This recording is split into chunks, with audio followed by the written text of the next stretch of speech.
অনেক আগের কথা। জঙ্গলের ভেতরে একটা সিংহ বাস করত। সেই সিংহটা নিজের মতনভাবে জীবনযাপন করছিল। সে রোজ সকালবেলা উঠে এদিক ওদিক ঘুরতে যেত এবং শিকার ধরে এনে তার গুহার সামনে খেত। সে এতটাই হিংস্র হওয়ার কারণে তার কোনো রকমের বন্ধু ছিল না।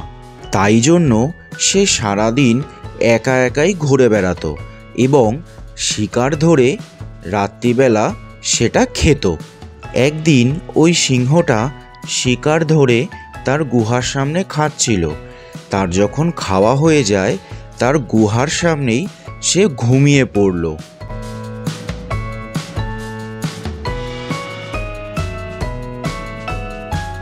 আর সেই সময় একটা ইঁদুর তার সামনে আসতে লাগলো।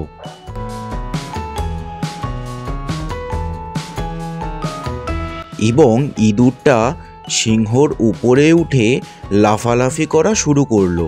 আর তখনই সিংহ প্রচণ্ড রেগে তাকে ঘপ করে তার পায়ের তলায় চেপে ধরল।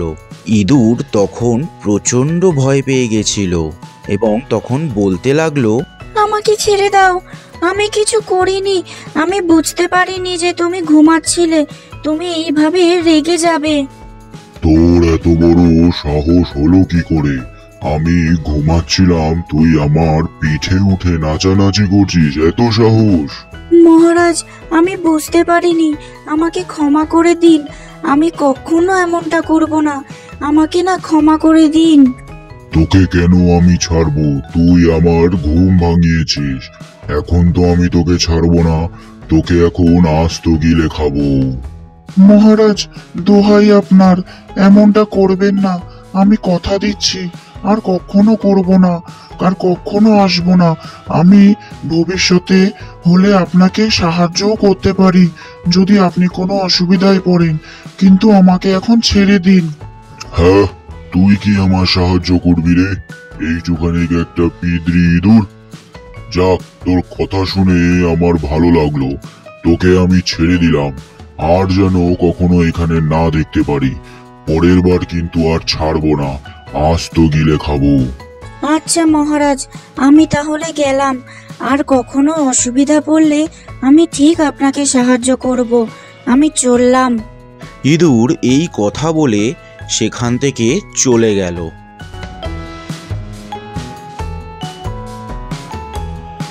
আর সিংহ নিজের কাজে ছুট দিল। হঠাৎ একদিন গভীর জঙ্গলের ভেতর থেকে যখন সিংহ যাচ্ছিল, সে একটি শিকারীর জালে আটকে পড়ে। সে প্রচণ্ড ঘাবড়ে যায় এবং এদিক ওদিক চিৎকার করতে থাকে, এদিক ওদিক কাউকে ডাকতে থাকে এবং তার ডাক শুনে ইঁদুর জঙ্গল থেকে বেরিয়ে আসে এবং সিংহর কাছে পৌঁছে যায়।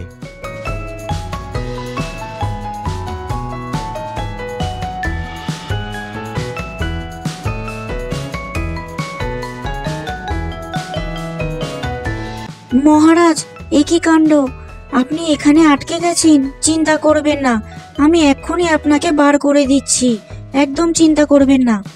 ইঁদুরটা তার ধারালো দাঁত দিয়ে জালটাকে কেটে ফেলল এবং সিংহকে সেই জাল থেকে বার করে নিল।